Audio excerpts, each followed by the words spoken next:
আসসালামু আলাইকুম প্রিয় দর্শক, সকলকে অভিনন্দন।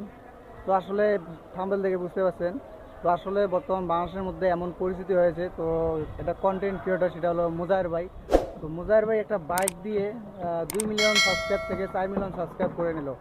কিন্তু বাঙালিরা মানে একটু লোভে পড়ে আসলে সাবস্ক্রাইব করছে ঠিকই, কিন্তু এখন দেখতেছে ঠিকই কেউ কেউ বাইক পায় নাই। তো সবার সবার তো আর বাইক পাওয়ার তো যোগ্য নাই, যে কোনো একজন পাইছে। তো যাই হোক, যে কোনো একজন তো পাইছে, কিন্তু বাকিগুলা ভাই এভাবে যে আনসাবস্ক্রাইব করতেছেন মুজাহির ভাইকে, কিন্তু আসলে এভাবে যে সাবস্ক্রাইব শুরু করছেন, তো আসলে বেশ কিছুদিন পর 1 মিলিয়নের নিচে নামবে।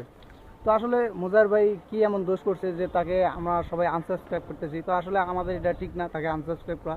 তো আসলে সে মানবিক মানে মানবিক কাজ করে, তো ভালো কাজ করে, আসলে অনেক দুঃখী পরিবার অর্থাৎ গরিব যারা আছে তাদের সাহায্য করে।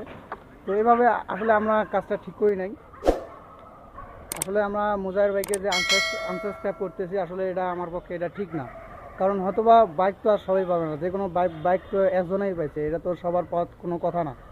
তো আসলে আমরা যারা আনসাবস্ক্রাইব করতেছি আসলে ভুল করতেছি।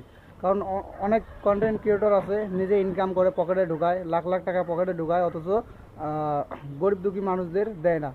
তো আসলে মুজাহির ভাই কিছু অংশ টাকা পকেটে ঢোকায়, আবার কিছু অংশ টাকা গরিব দুঃখী মানুষদের পাশে দাঁড়ায়। তো আসলে এটা একটা ভালো কাজ। তো আমরা যারা আনসাবস্ক্রাইব করতেছি এটা ভুল করতেছি। তো আসলে তাকে আবার সাবস্ক্রাইব করে 4 মিলিয়নকে 8 মিলিয়ন করে দেওয়া আমাদের এটা দায়িত্ব। তো সবাই আমরা সাবস্ক্রাইব করবো এবং সাবস্ক্রাইব করে পাশে থাকবো। সবাইকে ধন্যবাদ।